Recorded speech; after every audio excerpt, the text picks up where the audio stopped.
Hello and welcome to the third and final video in our Introduction to Lean and Six Sigma in Hospitality series. In today's video, we'll be taking a closer look at a case study of a Six Sigma project carried out in the housekeeping department. It will give you a good overview of the various steps that are undertaken in a full DMAIC project, and you will see some of the tools that are used.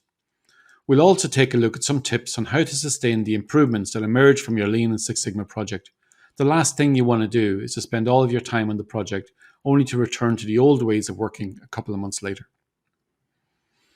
First of all, let's take a quick recap on what we covered so far in the first two videos.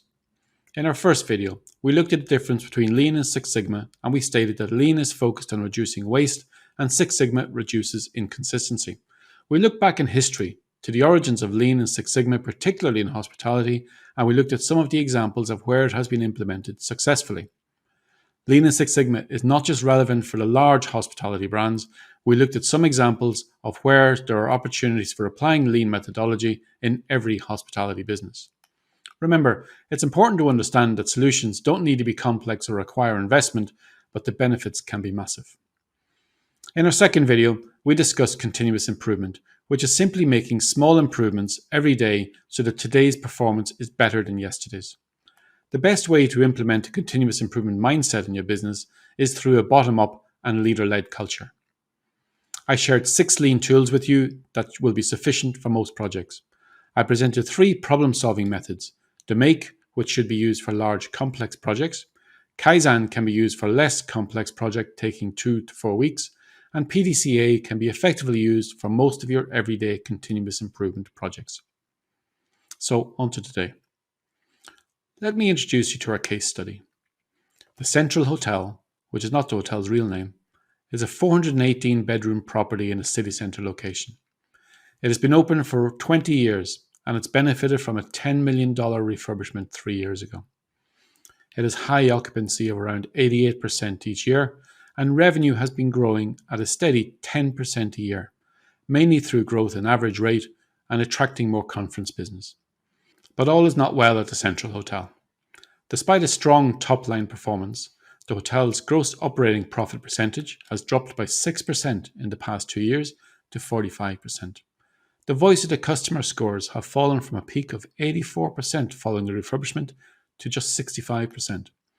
The voice of the team member survey that takes place every 6 months shows a significant decline in the principal KPI of staff engagement, from the previous high score of 92% to the current score of just 68%. Business demand in the city is good, so the strategy is to continue with the top-line growth of 10% per annum, but they need to increase the GOP percentage to 51%, which is what it was achieving in the year following the refurbishment. The GM is feeling under pressure, so he's decided to hire a Lean Six Sigma black belt to run a DMAIC project to help to turn things around. One part of this wide-ranging project focused on the housekeeping department, and we will follow their progress through the 5 steps of DMAIC. The first and the most important step in the DMAIC process is the define stage. Some say that 40 to 50% of the time taken on any Lean Six Sigma project should be spent on this stage. The Lean Six Sigma team facilitated a project selection workshop with a general manager and a senior team using brainstorming and brainwriting techniques. Brainwriting differs from traditional brainstorming as it involves everyone writing down their ideas privately before sharing them with each other and building on each other's ideas. It is a great way to involve quieter team members who may be less willing to contribute in an open forum, but they could have some great ideas. The team then completed a PESTEL model, which considers 6 crucial business factors, which gave them some additional reference points to consider. The 6 categories are political, economic, social and cultural, technological, environmental, and legal. These activities all helped to generate a list of 6 potential projects, which were too many to address at once, so a project selection matrix was created to weight and rank the projects and score them against key business criteria. The project to optimize the bedroom cleaning process scored the highest, so it was the project selected to address first. Next, roles and responsibilities were assigned to the project team.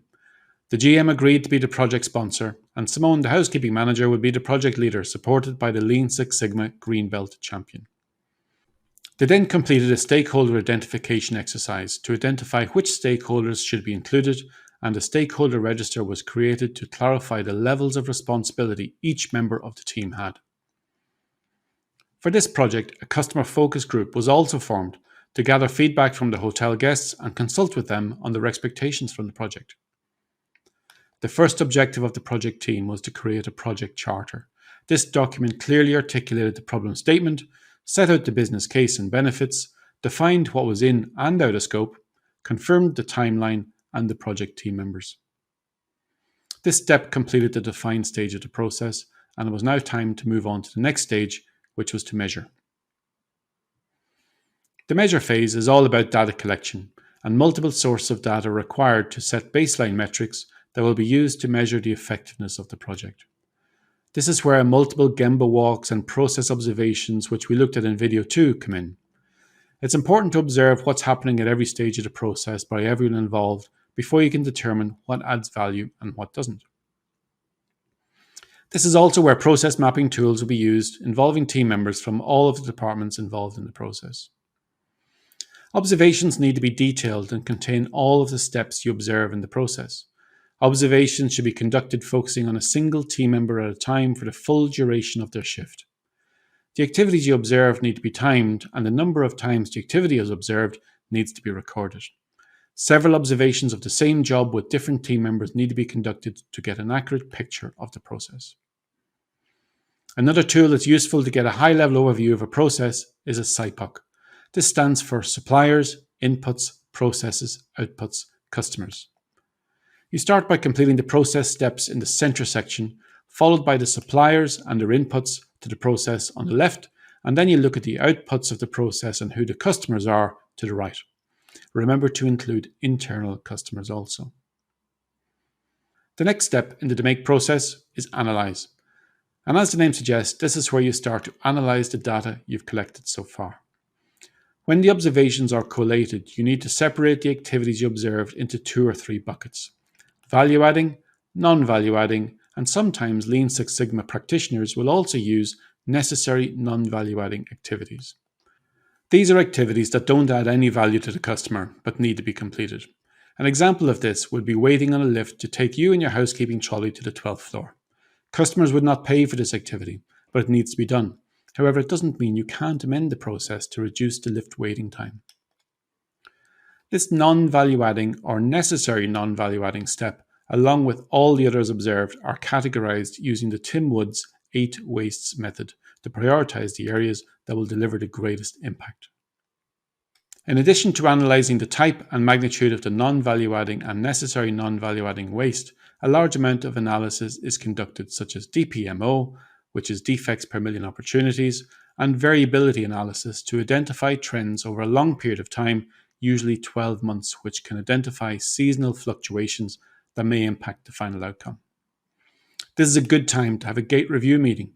In fact, at the end of each of the 5 to make steps, a gate review meeting is held where the Lean Six Sigma Black Belt, project sponsor, project leader will determine if the objectives for that phase have been met before proceeding to the next stage. Once the analysis phase is complete, it's time to move to the improve phase, which is most people's favorite phase, because this is where you get to work with other colleagues in a Kaizen team to ideate and create solutions for the challenges you've identified. This is a high energy phase of the process, and it's where you can see real progress being made. Part of this phase is to conduct another process mapping exercise, and this time is not to review the current process, but to create a final stage map of the new streamlined process. An implementation plan is created setting out everyone's responsibilities in each of the implementation steps. Pilots are conducted, results analysed, and training materials and SOPs are updated with the new process.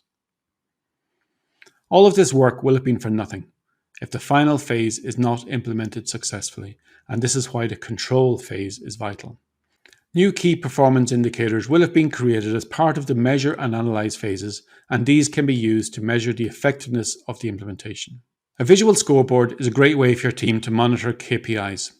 Chris McChesney, the author of The 4 Disciplines of Execution, said, "Teams play differently when they are keeping score," and it's particularly true in this case. Another great way to monitor the implementation is to hold regular team huddles around the scoreboard where feedback can be collected and discussed from the team and corrective actions can be taken. These huddles are most effective when they're scheduled for the same time at the same location every week. Don't be afraid to revisit the Gemba walk or to conduct further observations to go and see how the new process is working. Ask the team members how it's working out for them, and if possible, check in with your customers to check that they're happy with the changes. Lastly, it's very important to celebrate your successes. The team have worked hard, they've achieved their objectives, and they deserve some recognition. Whether it's pizza for lunch, a team night out, or a heartfelt thanks and public recognition for a job well done. So to recap what we covered in this final video, a project selection matrix is a great way to help to decide what projects to prioritize. Every successful DMAIC project starts with a thorough defined stage. This can take up to 50% of the total project time. Six Sigma requires a lot of data, and some of this may not exist and it may need to be created. Gate review meetings are important steps to ensure one phase is finished before moving on to the next phase. The more detailed the implementation plan and the control measures are, the more likelihood the project will be a success. Finally, create scoreboards to keep the team engaged, as we know that teams play differently when they are keeping score. And don't forget to celebrate. That brings us to the end of this 3-video series, an introduction to Lean and Six Sigma in hospitality. Thanks for watching. I hope you found it useful and hope that you're now better equipped to implement your own continuous improvement projects in your business using Lean and Six Sigma. Thank you.